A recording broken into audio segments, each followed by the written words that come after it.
السلام علیکم، آپ دیکھ رہے ہیں پروگرام کھرا سچ. میرا نام مبشر لقمان ہے. آج پھر میر شکیل الرحمان اپنے اوچھے ہتھ کنڈوں سے باز نہیں آئے اور انہوں نے یہ خبریں جو اس طرح کی لگائی ہیں کہ arrest warrants issued against unbridled outlaw anchor. اب میں اس پہ ڈیفیمیشن کروں تو کیا ہوگا؟ اور نیچے لکھا ہے لال ٹوپی والے کے بھی، یعنی فار دا لال ٹوپی والا. میر صاحب ایسے تھوڑی کرتے ہیں کہ کسی نے کیا کپڑے پہنے ہیں. آپ کوئی آپ کے متعلق اگر ہر وقت کہتا رہے کہ میر شکیل الرحمان جو وگ پہن کے پھرتا ہے، میر شکیل الرحمان وگ والا جعلی بالوں والا، نقال بھی ہوشیار رہے، تو اچھا تو نہیں لگے گا نا آپ کو. خاص طور جتنے لوگوں نے وگ پہنی ہوتی ہے ان سب کی دل آزاری ہوگی. لیکن آپ کے متعلق مجھے آج نئی باتیں پتہ چلی ہیں کہ آپ کس طرح سے گورنمنٹ آفیشلز کو بلیک میل کر کے اور اپنے دھندے کو آگے بڑھاتے ہیں. میں دھندے کو کیا کہوں، دھندا ہی کہوں گا.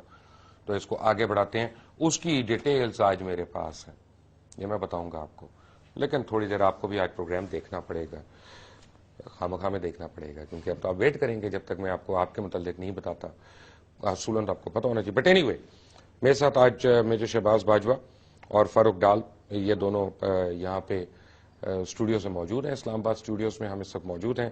اور جو خالی کرسی ہے، کراچی، لاہور، اسلام آباد، پشاور، کوئٹہ، جہاں جہاں اے آر وائی کا اسٹوڈیو ہے، وہاں پہ میر شکیل الرحمان کے لیے کرسی انتظار کر رہی ہے. بلکہ اب تو میر شکیل الرحمان کی اپنی کرسی ان کے دفتر میں ترس گئی ہے. ان کے دفتر میں لوگ پریشان پھرتے ہیں، بیچارے یتیموں کی طرح پھر رہے ہیں.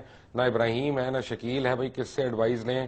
ان کو کہہ دیا گیا کسی قسم کی ای میلیں نہیں بھیجنی. ہر ایک کے آئی پی ایڈریسز چیک ہو رہے ہیں کہ کوئی مجھے تو نہیں ای میل بھیج رہا.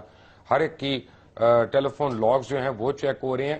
بلکہ میرے اپنے کچھ جاننے والے جانگو جیو کے اندر ایک آدھا ان میں اینکر بھی بہت بڑا ہے، انہوں نے فون ہی اٹھانے چھوڑ دیے. وہ کہتے ہیں خدا کے لیے تمہارا فون اگر ملا، الگ الگ نمبروں سے کرتے ہیں کہ تمہارا فون ہماری کال لاگ پہ آیا تو کہیں گے وہ تم ہی دے رہے ہو اس کو کچھ نہ کچھ. اتنا پیرانویا میر صاحب، اپنے آپ کو ٹھیک کر لیں، سوالوں کے جواب دے دیں. آج ایک اور اریسٹ وارنٹ اور اس پہ آپ خوش ہیں. تو آج آپ نے سن لیا عدالت میں اعتزاز احسن نے کیا کہا، بیرسٹر اعتزاز احسن نے، وہ بھی آپ کو پتہ چل گیا ہوگا. لیکن اینی وے، سوال یہ ہے کہ پنجاب میں خاص طور پہ وکلاء کے لیے تو ہے ہی ہے، لیکن سائلین کے لیے ایک بہت بڑا مسئلہ ہے. اور وہ یہ کہ پنجاب بہت بڑا ایک صوبہ ہے اور لاہور ہائی کورٹ جو ہے وہاں پہ ایک ہائی کورٹ ہے. اور ٹھیک ہے اس کے مختلف بینچز ہیں، لیکن اتنے نہیں ہیں کہ جتنے ہونے چاہیے. جیسے لگ بھگ ابھی 5 ڈویژنز ایسی ہیں کہ جن کے اوپر ہائی کورٹ کا بینچ ہو سکتا ہے. اور اس کی وجہ سے وہاں پہ جو سائلین ہیں، لیٹ سے ڈیرہ غازی خان میں ہے، کوئی راجن پور میں ہے، کوئی رحیم یار خان میں ہے، کوئی کہیں اور پہ ہے بہاڑی وغیرہ میں، تو ان کے لیے ایکسس ٹو جسٹس جو ہے وہ بہت آسان ہو جاتا ہے. اور اس کے ساتھ ہی وہاں تقریباً پریکٹس کرنے والے 35,000 کے قریب جو وکلاء کی تعداد ہے، ان کو بھی ہائی کورٹ میں پریکٹس کرنے کا ایک موقع ملتا ہے، جو کہ یہاں پہ نہیں مل سکتا. کیونکہ اگر ایک سائل نے کسی کیس کے لیے لاہور آنا ہے تو وہ لاہور سے ہی کسی وکیل کو اس کو لینا ہے، ورنہ اس کو اپنے وکیل لانے میں، اس کے کرائے میں، اس کو ٹھہرانے میں، اس کو کھانا وانا کھلانے میں اس کا اتنا لگ جاتا ہے کہ اس کیس میں اس بیچارے کی کمر ٹوٹ جاتی. کمر تو خیر ویسے بھی ٹوٹ جاتی ہے، لیکن اس میں تو بالکل ہی ٹوٹ جاتی ہے. اب دوسری طرف سوال یہ پیدا ہوتا ہے کہ ایسے وکلاء، کیونکہ وکلاء برادری کے متعلق آپ کو میں ایک بات بتاؤں کہ لوگوں کو بڑی غلط فہمی ہے، یہ انتہائی سفید پوش برادری ہے. اور میں اگر یہ کہوں کہ وکیل ایک ایسے پیشے سے منسلک ہیں جہاں انہوں نے کوٹ پینٹ سوٹ اور ٹائی پہنا ہوتا ہے، اس کے باوجود جو ہے ان کو جس طرح سے ورکنگ کنڈیشنز دی ہوتی ہیں، کچہریوں کے باہر ٹیبلیں ٹوٹی ہوئی یا کرسیاں ٹوٹی ہوئی، یا ان کی کینٹینز کا حال اگر آپ دیکھ لیں، ٹوائلٹس کا حال دیکھ لیں، نہ ان کو میڈیکل فیسلٹیز ہیں، نہ ان کو کسی قسم کی انشورنس ہے، بینکس لون نہیں دیتے ہیں، گاڑیاں لیز پہ نہیں ملتی ہیں، کریڈٹ کارڈز نہیں ایشو ہوتے ہیں. اور وکلاء کو لوگ نارملی گھر بھی کرائے پہ نہیں دیتے، بالکل جیسا جرنلسٹوں کے ساتھ ہوتا ہے نا جی، اکثر وہ وکیلوں کے ساتھ بھی وہی ہو رہا ہوتا ہے. اور یعنی دیکھنے میں وہ ہمیں نظر آتے ہیں سوٹڈ بوٹڈ، لیکن اس وقت ہزاروں کی تعداد میں وکیل ہیں کہ جو بہت ہی انتہائی مفلسی کی نظر ہو چکے ہیں، کیونکہ وہ پڑھے لکھے لوگ ہیں، پڑھے لکھے غیور لوگ ہیں، انہوں نے کسی کے آگے ہاتھ نہیں پھیلانے. لیکن ہمارا عدالتی نظام ایسا ہو کے رہ گیا ہے کہ وکیل جو ہے وہ سب سے زیادہ اس میں پس گیا ہے. بٹ اینی وے، آپ دونوں کا بہت بہت شکریہ. ویری کوئکلی فاروق ڈال صاحب، آپ لوگوں کی ڈیمانڈ کیا ہے؟ پنجاب کی 5 ڈویژنز میں ہائی کورٹ کے بینچز کا قیام. مختصراً یہ ڈیمانڈ ہے ہماری کہ میں تھوڑا سا اس کے دو پہلو ہیں، دونوں تھوڑا سا مختصر میں بتانا چاہوں گا. ایک تو وکلاء کا حق جو ہے وہ متاثر ہو رہا ہے، ان کی ترقی کے مواقع نہ ہونے کے برابر ہیں. دوسرا سائلین کا حق، سائلین کو سستا اور فوری انصاف اسی صورت میں صرف مل سکتا ہے جب جسٹس ڈور سٹیپ ہوگا. برطانیہ میں کنگ ہنری ٹو نے 12ویں صدی میں یہ کنسیپٹ سرکٹ کورٹس کا کنسیپٹ دیا تھا کہ ڈور سٹیپ پہ جا کے جسٹس ملتا تھا. امریکہ نے آزادی حاصل کرنے کے بعد ہی اس کنسیپٹ کو اڈاپٹ کر لیا. آئرلینڈ، ویلز اور انگلینڈ کی 6 ایڈمنسٹریٹو سرکٹ انہوں نے تقسیم کیے ہوئے ہیں. تو یہاں پر صرف 3 ڈویژن بینچز ہائی کورٹ کے کام کر رہے ہیں. تو جب تک یہ جسٹس ڈور سٹیپ پہ نہیں آتا اس وقت تک انشور نہیں ہو سکتا جسٹس کی جو ٹرو فلسفی ہے وہ. اس لیے یہ ایک پہلو ہے جو سائلین کے متعلق ہے. دوسرا پہلو جو ہمارے وکلاء ہیں ان کے لیے آگے بڑھنے کے، ترقی کرنے کے اور اچھے لیول پہ جا کے وکالت کرنے کے مواقع اس ڈسکریمنیشن کی وجہ سے ختم ہو چکے ہیں. بہت ساری اکثریت وکلاء کی ایسی ہے جن کے پاس ساری زندگی ہائی کورٹ کا کوئی کیس نہیں آتا، انہیں کانسٹیٹیوشنل پروویژنز کا کوئی پتہ نہیں، کوئی علم نہیں ہے. ویسے معذرت کے ساتھ جتنے ہائی کورٹ میں کیسز دیکھ رہا ہوں نا، مجھے لگتا ہے کہ اصلی وکالت جو ہے وہ لوور کورٹس میں ہی ہوتی ہے. وہ بیس ہے، بنیاد ہے، وہ پہلی سیڑھی ہے، اس سے آگے وکالت جو ہے نا وہ وہیں پہ ہو رہی ہے. جینون وکالت وہ پہلا سٹیپ ہے. وہ پہلا سٹیپ پہ آپ کی ان 5 ڈویژنز کی اکثریت 95% سے زیادہ وکلاء اسی پہلی سیڑھی پہ کھڑے ہوتے ہیں 20 سال بعد بھی. نہیں سر، اس میں یہ ہے سر کہ لوور کورٹس میں نارملی کیس پریپیئر ہوتا ہے، کمپلیٹ فائل تیار ہو جاتی ہے، کیس تیار ہوتا ہے، اس پہ آرگومنٹس ہوتے ہیں، اس میں بحثیں ہوتی ہیں، اس میں وٹنسز آتی ہیں، اور کیس تیار ہونے کے بعد پٹیشن یا اپیل میں آتا ہے ہائی کورٹ میں. اس لیے جو اصل کام ہے وہ لوور کورٹ والے کرتے ہیں. لیکن بدقسمتی وہی جس طرح آپ نے انٹرو میں کہا، میں آپ کا شکریہ بھی ادا کرتا ہوں کہ آپ نے وکلاء کو کا جو اصل پرابلم ہے ہٹ کے بینچز کے سے ہٹ کے کہ جو ان کا جو فائنانشیل پرابلم ہے یا ان وہ سفید پوشی ہے، آپ فرسٹ اینکر ہیں جس سے میں متاثر ہوں کہ آپ نے وکلاء کی یہ بات کی. ہم آپ کا تہ دل سے شکر گزار ہیں کہ آپ نے یہ بات بھی کی. لیکن اس کے ساتھ ڈور سٹیپ والی جس طرح فرق صاحب نے بات کی کہ اگر ہمیں ڈور سٹیپ پہ انصاف ملتا ہے تو یہ بھی آپ ضرور آج کے اس پروگرام کے حوالے سے کہ اس میں رکاوٹ کیوں ہے، why not on doorstep, کون رکاوٹ ہے اور کیوں نہیں دیا جا رہا ہمیں. یہ کانسٹیٹیوشن کی جو پروویژن ہے 198(4) اس کے مطابق ہمیں ملنا چاہیے، نہیں مل رہا. اور اگر مل جائے گا تو اس سے کیا امپیکٹ آئے گا سوسائٹی کے اوپر یا جو لٹیگینٹس ہیں، جو غربا ہیں. ہمیں راج کرنے کا شوق ہے نا، ہم چاہتے ہیں نا ہر ایک ہمارے آگے آ کے رگڑے کھاتا رہے تو ہم کہیں لو میں تینوں اے دے رہا، میں تینوں اے دے رہا. انہی چکروں میں ہماری جو فالس ایگوز ہیں اسی نے تو ہمارے حکمرانوں کو اور ہمارے جو پاور میں لوگ ہیں ان کو اس حد تک پہنچا دیا کہ ہم فرعون بنتے جا رہے ہیں. میں تو کہتا ہوں سر کہ پاکستان کے اندر 2 پاکستان، کچھ جو ہائر پروفائل کے لوگ ہیں، جو بیوروکریسی ہے، جو میں ڈرتا ہوں نام لیتے ہوئے کیونکہ 26 تاریخ کو جو ہمارے ساتھ ہوا سپریم کورٹ میں کہ ہمارے 35 وکلاء کو زخمی کیا گیا، گولیاں ماری گئی سپریم کورٹ کے اندر اور زخمی کیا گیا. میرے اپنے پریزیڈنٹ بار جو ہے اس کی سر میں 5 ٹانکے لگے. ان کو یہ تھا، یہ انصاف ہے. ہم کانسٹیٹیوشن کے رائٹ کے لیے پیسفل ایجیٹیشن کرنے آئے. سپریم کورٹ کا تقدس ہم سارے وکلاء کے لیے مقدم ہے، ہم اس کو بالکل اسی طرح اپنے جس طرح ایک پاکیزہ چیز سمجھتے ہیں. لیکن وہ چند لوگ، لیکن آپ کو پتا ہے نا کہ سپریم کورٹ میں کوئی پولیس والا آپ کو نہ گولی مار سکتا نہ لاٹھی، بغیر محترم افتخار چودھری کے حکم کے علاوہ. چودھری صاحب کے بال بھی مان پکڑے لیں گئے کہ چودھری صاحب کے حکم سے آپ لوگوں کو لاٹھیاں پڑی اور گولیاں پڑی. سر باری تاری ہے، انہوں نے اسی پولیس نے ان کے بال پکڑے تھے نا، اور اسی پولیس سے ہم پہ گولیاں چلوائی ہیں. یہی وکلا ہم اسی دن یہی بات کر رہے تھے کہ جسٹس صاحب آپ 11 تاریخ کو جا رہے ہیں، ہم آپ کو صرف ریمائنڈ کہاں پہ جا رہے ہیں؟ سنا تو یہی ہے یہیں پہ رہنا ہے. میرا مطلب ہے کہ ہم لوگوں نے ابھی بڑا کچھ حساب کرنا ہے سر. ہاں یہ بات ہے، رہنا پاکستان میں ہی ہے. 11 تاریخ کو، یہ جو 11 تاریخ ہے جو ٹینٹیٹو ڈیٹ ہے، کل فیصل آباد میں 5 ڈویژن کے تمام صدور اور پنجاب بار کے لوگ ہیں، انہوں نے میٹنگ کی اور اس میں یہ فیصلہ ہوا. میں ابھی کہتے ہوئے ڈرتا ہوں لیکن مجھے کہہ دینا چاہیے کیونکہ یہ میرا بات نہیں ہے، 5 ڈویژنز کے جو صدور ہے ان کا فیصلہ ہے. انہوں نے کہا جی ہم 11 تاریخ کو یوم نجات منائیں. ایک منٹ، میں یوم نجات کے حق میں نہیں ہوں. میں تو چاہتا ہوں کہ ہم یوم یکجہتی منائیں اور آگے کی طرف چلیں.